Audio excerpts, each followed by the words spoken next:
చంద్రారెడ్డి గురూజీ గారు, మీరు సప్తరిషి ఆశ్రమం మొదలు పెట్టారు. అంటే మీరు సనాతన హిందూ ధర్మ పరిరక్షణ దాంట్లో మీరు ఒక మెంబర్. యాక్చువల్ గా మీరు నిజంగా హిందువులందరినీ ఒకే తాటిపైన తీసుకొని రాగలుగుతాం, హిందూ ధర్మాన్ని పరిరక్షించగలుగుతాం. యాక్చువల్ గా క్రిస్టియన్స్ వాళ్ళు టైంకి పూజలు చేస్తున్నట్టు, ముస్లిమ్స్ వాళ్ళు టైంకి పూజలు చేస్తున్నట్టు, హిందువులను కూడా ఒక పంక్చువాలిటీకి, ఒక పూజలకి కట్టుబడేలాగా చేయగలుగుతాం అనుకుంటున్నారా? నమస్కారం అమ్మా. ఏఎన్ఆర్ స్టూడియోస్ వాళ్ళు సనాతన హిందూ ధర్మ పరిరక్షణ పేరుతో నిర్వహిస్తున్నటువంటి ఈ కార్యక్రమానికి ధన్యవాదాలు. ఇప్పుడు మీరు ఏదైతే చెప్పారో, ఎందుకంటే హిందువులను అందరినీ ఏకం చేస్తారా ఆర్గనైజేషన్స్ లేదా హిందూ సంఘాలని, అయితే ఇప్పుడు ఎందుకంటే మీరు ఇంతకుముందు స్వామీజీని అడిగారు, అంటే మరి ఇప్పుడు జరుగుతున్నాయి, ఇప్పటివరకు ఏం చేశారు, సో ఇప్పుడే వచ్చారు ఒక ఆర్గనైజేషన్ పేరుతోటి, ఎందుకంటే ఈ మధ్యన మేము కూడా మొదలు పెట్టాం, అంటే సనాతన హిందూ ధర్మ పరిరక్షణ పేరుతోటి కార్యక్రమాలు నిర్వహిస్తూ వస్తున్నాం. అంటే హిందువులను అందరినీ చైతన్యం చేయాలని ఒక ముఖ్య కాన్సెప్ట్ తోటి. గతంలో కూడా చాలా జరిగాయి, జరుగుతూ ఉన్నాయి. ఇప్పుడు ఏది రావాలో ఆ టైంలో అది ఖచ్చితంగా ఇంప్లిమెంటేషన్ జరుగుతూ ఉంది. అంటే ఎవరో ఒకరి ద్వారా ఎప్పుడు ఎక్కడ ఆగలేదు హిందువులు. కాకపోతే ఇక్కడ వస్తున్న ప్రాబ్లం ఏంటి అంటే హిందువులందరిలో చైతన్యం రాలేదంటే చైతన్యం వచ్చినా బయటికి రావట్లేదు. వాళ్ళు ఏదో ఒక 10%, ఒక 10%, 20% మాత్రమే హిందువులు కొంచెం యాక్టివ్గా అగ్రెసివ్గా ముందుకు వచ్చి వాళ్ళ లెవెల్లో వాళ్ళు చేస్తున్నారు. ఎక్కడెక్కడ చేస్తున్నారు, చేయలేదు అనేది కాదు. ఇప్పుడు మేము ఒక కోణంలో చేస్తున్నాం. ఇప్పుడు ఎందుకంటే ఇప్పుడైనా ఇండివిజువల్ ఆర్గనైజేషన్స్ పెట్టుకొని ఎవరికి వాళ్ళ లెవెల్లో వాళ్ళు ఫైట్ చేస్తున్నారు, హిందువులకు జరుగుతున్న ప్రతి దానిపైన రియాక్ట్ అవుతున్నారు, వస్తూ ఉన్నారు. కానీ అలా చేయడంతో ఒక లిమిటెడ్గా అయిపోతాము. సో అలా కాకూడదు. సో ఇప్పుడు ఎందుకంటే ఎన్నైతే ఆర్గనైజేషన్స్ ఉన్నాయో అందరినీ కలిపి ఒక చిన్న ప్రయత్నం అయితే మొదలు పెట్టాం. ఇప్పుడు సనాతన హిందూ ధర్మ పరిరక్షణ పేరుతోటి అన్ని ఆర్గనైజేషన్స్ కూడా ఇన్వాల్వ్ చేస్తూ అందరూ కలిసికట్టుగా ఉంటేనే ఎదుటి వ్యక్తికి ఒక భయం ఏర్పడుతుంది. ఎందుకంటే ఇప్పుడు హిందువులు బయటికి రాకపోవడానికి ముఖ్య కారణం ఏంటంటే భయం. ఎందుకంటే 80% ఎబోవ్ హిందువులకు ఉన్నది ఏంటంటే, నేను బయటకు వచ్చి హిందువులకు పక్కోళ్ళకి ఏమైనా జరుగుతూ ఉంటే నేను రియాక్ట్ అయితే మళ్ళీ నా పరిస్థితి ఏంటి, రేపు వాళ్ళు వచ్చి నన్ను ఏమైనా చేస్తే, లేదా నా ఇంటి ఫ్యామిలీ పరిస్థితి ఏంటి, లేదా ఆర్థిక పరిస్థితి ఏంటి, లేకపోతే నా జాబ్ పరిస్థితి ఏంటి, అంటే ఇలాంటి భయాలతోనే బ్రతుకుతున్నారు తప్ప హిందువులు బయటకు వచ్చి ముందుకు వచ్చి మాట్లాడే వాళ్ళు ఏదో కొద్ది మంది మాత్రమే ఉన్నారు.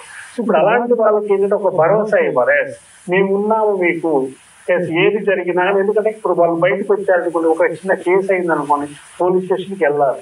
మరి ఎలా దానికి కావాల్సిన ఆర్థిక పరిస్థితి కానీ సపోర్ట్ చేసే వాళ్ళు కావాలి, ఒక లా సపోర్ట్ కావాలి. బయటకు వెళ్తే ఏమైనా కేసు పెట్టారనుకోండి, కోర్టుల చుట్టూ ఎవరు తిరుగుతారు, కాంప్రమైజ్ అయితే అయిపోద్ది, ఖాళీగా కూర్చుంటే అయిపోద్ది. 2 రోజులైతే ఏమైనా నష్టం జరిగితే మళ్ళీ సంపాదించుకున్న భరిస్తాము. అంటే నేను, నాది, నా ఫ్యామిలీ అనే ఒక స్వార్థంతో ఉన్నారు హిందువులు. సో ఇప్పుడు అలాంటి సిచ్యువేషన్ లో రేపటి నాడు మన పరిస్థితి ఇప్పుడు పక్కలకు వచ్చింది, సో వాళ్ళకి కదా వచ్చింది, నాకు కాదు కదా సమస్య అనే భావన. హిందువులు వాళ్ళ పని వాళ్ళు చేసుకుంటున్నారు. మిగతా మతాల వాళ్ళు, ఇండియాలో ఉన్న వాళ్ళు ఎలా ఉన్నారంటే యూనిటీగా ఉన్నారు, వాళ్ళు ఈ టైంకి పూజలు చేసుకున్నారు, అంటే వాళ్ళ ధర్మాన్ని వాళ్ళు పరిరక్షించుకుంటూ ఉన్నారు. ఇంకోటి మరో బంగ్లాదేశ్ అయ్యే అవకాశం ఇక్కడ కనిపిస్తుంది, హిందువులు పూర్తిగా నాశనమయ్యే అవకాశం కూడా కనిపిస్తుంది. అదే ఇక్కడ మెయిన్ ప్రాబ్లం ఏంటంటే అదే సమస్య అక్కడే. మిగతా కమ్యూనిటీస్ ఏంటంటే వాళ్ళు అగ్రెసివ్ గా పోతున్నారు. ఎక్కడున్నా ఒక చిన్న ముస్లిం కమ్యూనిటీ కానీ వాళ్ళకి ఎక్కడ ఉన్నా కానీ ఏది జరిగినా కానీ వాళ్ళకి ఎవరు చెప్పాల్సిన అవసరం. వాళ్ళకి బై బర్త్ చిన్నప్పటి వాళ్ళకు వాళ్ళ పూర్వీకులు లేకపోతే వాళ్ళందరికీ నూరిపోస్తూ ఉన్నారు. అంటే హిందువులపై దేశాన్ని నింపుకున్న పరిస్థితులు కూడా చూస్తున్నాం. ఏది జరిగింది మన వాళ్ళు అట్లా పెంచలే కదా, మన పూర్వీకులు భయంతో పెంచారు, భక్తితో పెంచారు, లేదా ఒక మంచితనంతో పెంచారు. ఏది జరిగినా కానీ అంటే ఇలాంటి భావంతో ఎప్పుడైతే మనం పెరిగామో, అటువంటి వాతావరణంలో పెరిగినప్పుడు మనం ఎదుటి మీద పోరాటం చేయాలనే సంకల్పం, అలాంటి ఆలోచన లేదు పరిస్థితి. సో మరి అలా కాకూడదు. ఇప్పుడే మనని మనం పరిరక్షించుకోవడానికి, అందుకే చెప్పారు కదా ధర్మో రక్షిత రక్షిత అని, ఈ పదాన్ని బాగా నూరిపోతారు మన వాళ్ళకి. అందుకనే మనం నెక్స్ట్ పదాన్ని చెప్పలేదు, ధర్మహింస సదైవచ అని ఒక పదాన్ని కనుక మనకు చెప్పి ఉంటే ఇప్పటిదాకా ఈ పరిస్థితి వచ్చేది కదా, అదే పరిస్థితి. అందుకనే ఇప్పటి వరకు మొన్నటి వరకు కూడా ఇప్పుడు పెద్దవాళ్ళు ఇలాంటి స్వామీజీలు కానీ పీఠాధిపతులు కానీ బయటకు వచ్చి ఆ విషయాన్ని చెప్పేంత వరకు కూడా ఎవరికి తెలవట్లేదు. అప్పుడు వచ్చిన తర్వాత ధర్మం కోసం మనం ఏదైనా చేయొచ్చు, మన ధర్మాన్ని మనం కాపాడుకోవడానికి, సనాతన హిందూ ధర్మాన్ని పరిరక్షించుకోవడానికి మనం ఏదైనా చేసినా అది ధర్మమే అవుతుందన్న విషయాన్ని ఇప్పుడు ప్రజలకి చైతన్యం చేయడానికి ఒక ప్రయత్నం చేస్తుంది. మీరు అన్నట్టుగా ఒక మరో బంగ్లాదేశ్ ఏదైనా అవుతున్నాం. ఇప్పటికి చూసాము ప్రపంచంలో ఉన్న ఇప్పుడు 197 దేశాల్లో ఏది చూస్తున్నా అన్ని కూడా హిందూ దేశాలు ఒకటి కూడా లేవు.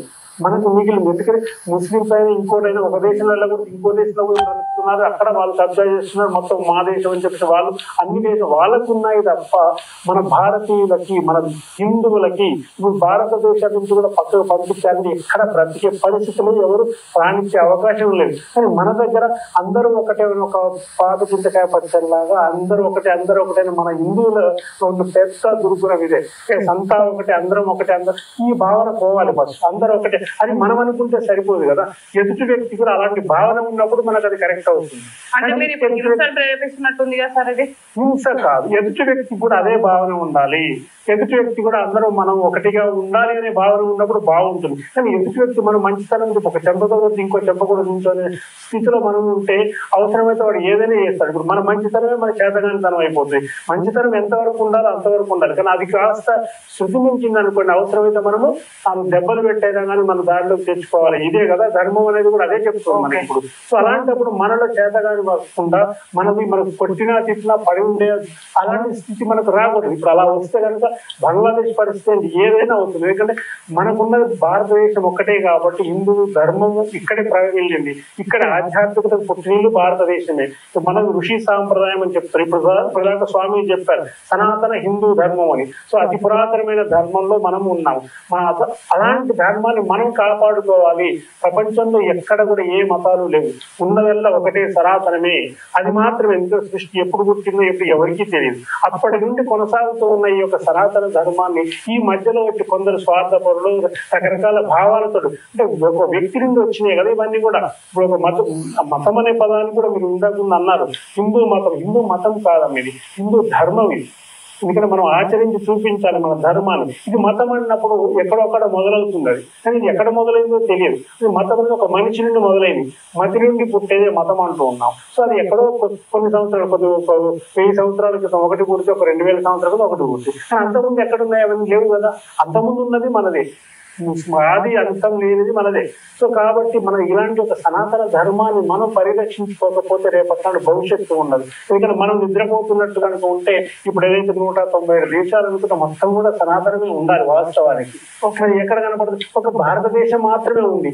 దీన్ని కూడా మనం కాపాడుకోలేకపోతే రేపటి నాడు బంగ్లాదేశ్, పాకిస్తాన్ అన్ని కూడా అయ్యే అవకాశం ఉంది. ఒకప్పుడు అఖండ భారతదేశం అనేవాళ్ళం కదా, అఖండ భారతదేశాన్ని చూసాం. కానీ ఇప్పుడు ఏమైందని 4-7 ముక్కలుగా అయిపోయింది. సో ఏది అయిపోయింది. రేపటి నాడు ఇప్పటికే మన దేశంలో భారతదేశంలో క్రిస్టియన్ కమ్యూనిటీ చాలా పెరిగిపోయింది. ముస్లిమ్స్ ఒకప్పుడు 7-8% ఉన్న వాళ్ళు ఇప్పుడు ఎంత పెరిగారో చూస్తున్నాం. ఇప్పటికే వాళ్ళు మాకు సపరేట్ దేశం కావాలని మళ్ళీ అడుగుతున్నారు. ఆల్రెడీ పాకిస్తాన్ తీసుకెళ్లిపోయారు ముస్లిమ్స్ అనుకున్న వాళ్ళు. ఎక్కడో మన స్వతంత్రం వచ్చిన తర్వాత మన వాళ్ళు చేసిన కొన్ని బ్లండర్ మిస్టేక్స్ ఇప్పుడు మన శాపంగా మారిపోయాయి. వాళ్ళు కరెక్ట్ చేసి ఉంటే ఈ స్థితి వచ్చేది కాదు మనకి. మరి అలాంటి వాళ్ళు మనకి ఇలాంటి ఒక పరిస్థితి తీసుకొచ్చినప్పుడు మనల్ని మనం పరిరక్షించుకోవాలి కదా. దానికి దేనికైనా సిద్ధపడాల్సిన అవసరం ఇప్పుడు ఎంతైనా ఉంది. మన ధర్మాన్ని మనం కాపాడుకోవడానికి ప్రతి ఒక్క హిందూ చైతన్యం కావాలి. దానికోసం మనం సనాతన హిందూ ధర్మ పరిరక్షణ కోసం అన్ని ఆర్గనైజేషన్ కలిపి ఒక ప్రయత్నం, అందరితో మాట్లాడే ప్రయత్నం జరుగుతూ ఉంది.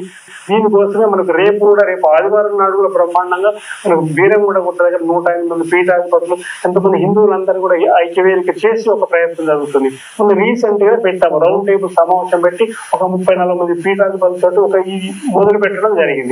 ఇలాంటిది మనకు రేపు జరుగుతుంది కదా. హైందవ శంకారావు పేరుతో కూడా విజయవాడలో ఒక 10 లక్షల మంది విశ్వ హిందూ పరిషత్ వాళ్ళు కండక్ట్ చేసి అందులో ఒక హిందువుని చైతన్యం చేయడానికి, అందరు జాగృతం చేయడానికి ఒక ప్రయత్నం జరుగుతుంది. అట్లా మార్చి 23 కూడా మన దగ్గర కూడా సనాతన హైందవ శంకారావు పేరుతో మనం కూడా ఒక ప్రయత్న ప్రణాళిక మొదలు పెట్టాము. దానికి రూపకల్పన జరుగుతూ ఉంది. అంటే ఇలాంటి ప్రతి నిత్యం ఎక్కడొక్కడ ప్రతి కామన్ ఒక సాధారణ హిందువు దగ్గర నుండి అందరి ప్రతి ఒక్క హిందువుకి రీచ్ అయ్యేటట్టుగా వాళ్ళని తట్టి లేపాలి. తట్టి లేపడం కాదు, ఇప్పుడు ఆల్రెడీ నిద్రపోయినట్టు నటిస్తున్నారు. అవసరమైతే 4 దెబ్బలు పెట్టైనా కానీ ప్రతి హిందువుని మనం జాగృతం చేయకపోతే రేపటి నాడు మన భవిష్యత్ తరాలు మనం క్షమించాం. దానికోసం అందుకోసం ఇప్పుడు సోషల్ మీడియా కానీ ఇలాంటి మీడియా ఛానల్స్ లో వచ్చి మనం వాయిస్ పెట్టి ప్రతి ఒక్కరిని చైతన్యం చేయడానికి ఇది మాత్రమే కాకుండా, ఎందుకంటే మీ మీడియా ద్వారా 10 మందికి, లక్షల మందికి రీచ్ అవుతుంది కాబట్టి అలాగే గ్రౌండ్ లెవెల్లో కూడా ప్రతి గ్రామానికి కూడా ఇలాంటి ఒక సత్సంగాలు, అంటే ఒక గ్రామంలో ఒక దేవాలయ నిర్మాణం ఏదైతుందో దేవాలయాల దగ్గర కూడా ఇలాంటి ఒక హిందూ ధర్మానికి సంబంధించి చైతన్యం చేయడానికి ఎప్పటికొక సత్సంగాలు కూడా జరుగుతూ ఉన్నట్టయితే సామూహికంగా ఎప్పుడు కూడా మన వాళ్ళందరినీ కూడా తట్టి లేపి వాళ్ళందరినీ జాగృతం చేసి మనల్ని మనం కాపాడు, మన ఎవరి మీద యుద్ధానికి పోవటం మనం పట్టుకుంటున్నాం అండి, మనల్ని మనం కాపాడుకుంటున్నాం. ఇప్పుడు చూడండి, ముస్లిం కమ్యూనిటీ ఎందుకు పెరిగిపోయింది, పిల్లలు కనేస్తూనే ఉన్నారు. కానీ మన వాళ్ళు ఏం చెప్తున్నారు, అది ఒక్కరి చాలు ఇద్దరు చాలు అంతకంటే ఎక్కువ అంటున్నారు. మరి ఎట్లా మన జనాభా తగ్గిపోతుంది కదా, మరి అందరికీ ఒకటే కామన్ ఉండాలి కదా. ఇప్పుడు అందుకే నరేంద్ర మోడీ ప్రభుత్వం వచ్చినాక అందరికీ ఈక్వల్ చేయడానికి కామన్ ఇచ్చారు కదా. ఇవన్నీ జరుగుతూ ఉంటే కూడా మధ్యలో మళ్ళీ వెనకకి లాగే ప్రయత్నం, రకరకాల అభిప్రాయాలు వస్తున్నాయి. ఎందుకు వస్తున్నాయి, మరి అందరూ కూడా దానికి ఆమోదం తెలపాలి కదా. మరి హిందువులను మన దాంట్లో మనకు ఒక యూనిటీ లేదనేది అందరూ చెప్తున్న సత్యమే, అది వాస్తవం. కానీ ఇక్కడ నుండి అలా జరగకుండా వాళ్ళని చైతన్యం చేసి వాస్తవికతను వాళ్ళకి చెప్పే ప్రయత్నం జరగాలి. జరిగి అందరినీ చైతన్యం చేసేసి మనమంతా ఒకటే, మనలో మనకి ఎన్నైనా ఉండొచ్చు. అందుకని కూడా చెప్తున్నాం, గడప లోపలే కులం గడప దాటితే హిందువుల మన ఒక నినాదాన్ని కూడా మనం బయటికి తీసుకొచ్చి అందరినీ ఏకం చేసే ఒక ప్రయత్నం అయితే జరుగుతుంది. దానికి ఇలాంటి మీడియా కూడా ముందుకు వచ్చి ఇలాంటి కార్యక్రమం మరిన్ని నిర్వహిస్తున్నట్లయితే చాలా మంది చైతన్యవంతం అయ్యే అవకాశం అయితే ఖచ్చితంగా దొరుకుతుంది. సో సనాతన ధర్మం అనే పేరుతోటి హిందువులని స్పెషల్ గా డివైడ్ చేసి వాళ్ళకి ఏమైనా కొత్త రాజకీయ పార్టీ ఏర్పాటు చేయాలనే ఉద్దేశంతో ఏమైనా ఉన్నారా సార్?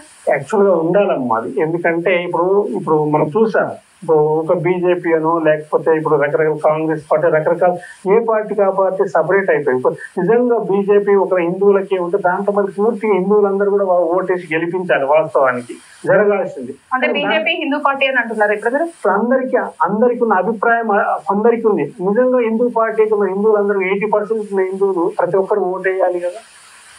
ఎందుకంటే అది ఒక రాజకీయ పార్టీ, వాస్తవానికి రాజకీయ పార్టీ కాబట్టి దాన్ని కూడా మనం అనడానికి అంటే మనము ఏ పార్టీ అయితే ఇప్పుడు ఇక్కడ చెప్పాల్సింది సపరేట్ గా హిందువులకు ఒక పార్టీ ఉండాలంటే హిందువుల కోసం ఏ పార్టీ అయితే ముందుకు వస్తుందో, నేను హిందూ ధర్మానికి నిలబడి ఉన్నాము అనే పార్టీ ఏది ఉంటే ఆ పార్టీ ఖచ్చితంగా మనం సపోర్ట్ చేయాలి. ఇప్పుడు నరేంద్ర మోడీ చేస్తున్నారు కదా, ప్రతిదీ కూడా హిందూ ధర్మాన్ని నిలబెట్టడం, మన సనాతన ధర్మాన్ని నిలబెట్టే ఒక ప్రయత్నం. ఇప్పుడు చూసాం అయోధ్య రామాలయం, లేకపోతే మనకు జమ్మూ కాశ్మీర్. నరేంద్ర మోదీ గారు హిందూ ధర్మానికి ప్రతినిధి కదా సార్, దేశానికి ప్రతినిధి. కానీ దేశం అంటే ఇప్పుడు హిందూ ధర్మమే కదా దానికి ప్రతీక.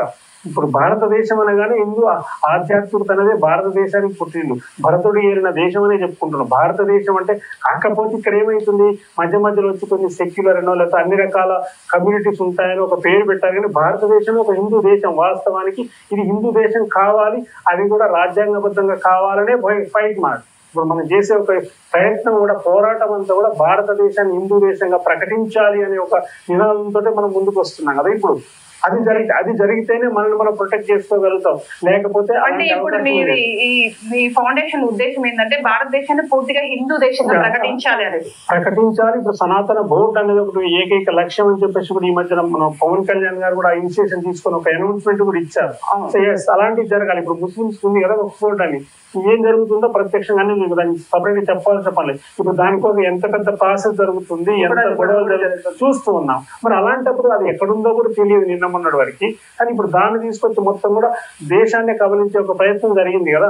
అలాంటిది మన హిందువులకు ఎందుకు ఉండకూడదు? మరి హిందువులకు కూడా ఒక సనాతన బోర్డు అయితే ఉండాలి కదా.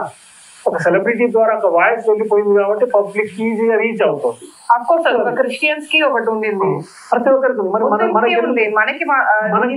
మాత్రం లేదు. అందుకనే హిందూ చేతగాని వాళ్ళగా ఉండిపోతే, నిద్రావస్థలో ఉండిపోతే ఇలాగే జరుగుతుంది. కానీ వాళ్ళని చైతన్యం ఎవరు చేయాలి? అందుకని ఇలాంటి స్వామీజీలు కానీ, భావాలు మన పీఠాధిపతులు కానీ, గురువులు కానీ అందరూ పబ్లిక్ లోకి వచ్చారు. ఇప్పుడు మీడియా దాకా రావాల్సిన అవసరం ఎందుకు వచ్చింది? వాస్తవానికి రావాల్సిన అవసరం రాకూడదు. ప్రతి హిందువు కనుక తన ధర్మాన్ని తను తెలుసుకొని నిర్వర్తించగలిగి సాధన ఉండగలిగితే ఇలాంటి స్థితి వచ్చేది కాదు. కానీ మరి అలాంటి పరిస్థితి చేయదాటిపోతున్న పరిస్థితి చూసి అప్పుడు తప్పదు, ఇక పబ్లిక్ లోకి రావాలి, ఒక సమాజంలో చైతన్యం చేయాలి ప్రతి హిందువుని. వాళ్ళని వాళ్ళు మర్చిపోతున్నారు, వాళ్ళ ధర్మాన్ని తెలుసుకోకుండా ఉన్నారు. వాళ్ళ కోసం వాళ్ళంగా నిలబడాలి. ఎవరి కోసం అవసరం లేదు, నన్ను నేను ఉద్ధరించుకోవాలి, నా ధర్మాన్ని నేను కాపాడుకోవాలి. ప్రతి ఒక్క వ్యక్తి కనుక అనుకోగలిగితే ఇంకోరు ముందుకు వచ్చి ఇంత స్థితి కూడా అవసరం లేదు. ఇంత దాకా వచ్చి ఒక ఆర్గనైజేషన్ లేకపోతే హిందూ ధర్మం పెట్టుకుని ఇప్పుడు చెప్పినట్టు సనాతన హిందూ ధర్మం పరిరక్షణ అది కూడా అవసరం రాకుండా ఉండగలిగితే చేయగలిగే స్థితికి రావాలి. కానీ ఆల్రెడీ మరి తప్పని పరిస్థితిలో అది పెట్టుకొని ముందుకు వచ్చి ఎవరో ముందు నడిపియాలి కాబట్టి, మిగతా వాళ్ళకు ఒక మార్గదర్శకత్వం చూపించాలి కాబట్టి ఇలాంటి స్వామిలంతా ముందుకు వచ్చే ప్రయత్నం జరిగి మిగతా వాళ్ళని ఎడ్యుకేట్ చేసే మనని మనం సంరక్షించాలి. లేకపోతే ఇప్పుడు చూసాము నెక్స్ట్ జనరేషన్కి వచ్చేసరికి మన పిల్లలు భవిష్యత్తు పరిస్థితి ఇప్పుడు చూస్తున్నాం. సోషల్ మీడియాలో వచ్చే ఒక్కొక్క వీడియో చూస్తే మనం నిద్ర పడుతుందా, అసలు నిద్ర పట్టని పరిస్థితి, కానీ తట్టుకోలేని పరిస్థితి. ఇప్పుడు బంగ్లాదేశ్ నుంచి రిలీజ్ అయిన కొన్ని వీడియోస్ చూస్తాం కదా, ఎంత అంటే అఘాయిత్యాలు జరుగుతున్నాయి. అది కాకుండా అక్కడున్న ముస్లింస్ ఏం చెప్తున్నారు, హిందూ దేశాన్ని కూడా మీరు ఏం చేస్తారు, భారతదేశాన్ని కూడా ముస్లిం దేశంగా మీరు కబలించేసేయండి అని ఒక ఓపెన్ వీడియో రిలీజ్ చేశారు వాళ్ళు. మరి అయినా కానీ మన దేశంలో ఉన్న హిందువులకు బుద్ధి వస్తుందా, సిగ్గు బుద్ధి ఏది లేదు. మన రాజకీయ నాయకులు పని ఎవరైనా రియాక్ట్ అయ్యారా? అలాంటప్పుడు నేను హిందువుని కాబట్టి అలా ఎవరైనా రియాక్ట్ అయ్యారపోయి అలాంటి స్థితి అయితే కనపడదు. మరి ఎందుకు రావట్లేదు? ఇంకా మరి ఇలాంటి వాటిపైన ఎవరు అడగాలి? ఎవరో ఒకరు ముందుకు రావాలి కదా. కొంచెం అన్నా కానీ కనీసం అందులో సిగ్గు లజ్జ ఇలాంటివి ఉండాలి కదా హిందువులకి. మరి అలాంటి పరిస్థితి కూడా లేకుండా రాజకీయ నాయకులు కూడా నిలదీయాలి. ఎక్కడికక్కడ ఒక హిందువు అనుకున్నప్పుడు నేను ఒక రాజకీయ ఒక పార్టీకి మనం ఒక ఓటు వేస్తున్నామంటే నువ్వు హిందూ ధర్మం కోసం పాటుపడుతున్నావా, హిందూ ధర్మం కోసం ఉంటేనే నేను నీకు ఓటు వేస్తాను అని ఖచ్చితంగా నిలదీయగలిగితే దెబ్బకి వచ్చేస్తుంది. మొత్తం కూడా రాజ్యాంగంలో కాదు పార్లమెంట్ మొత్తం షేక్ అయిపోతుంది.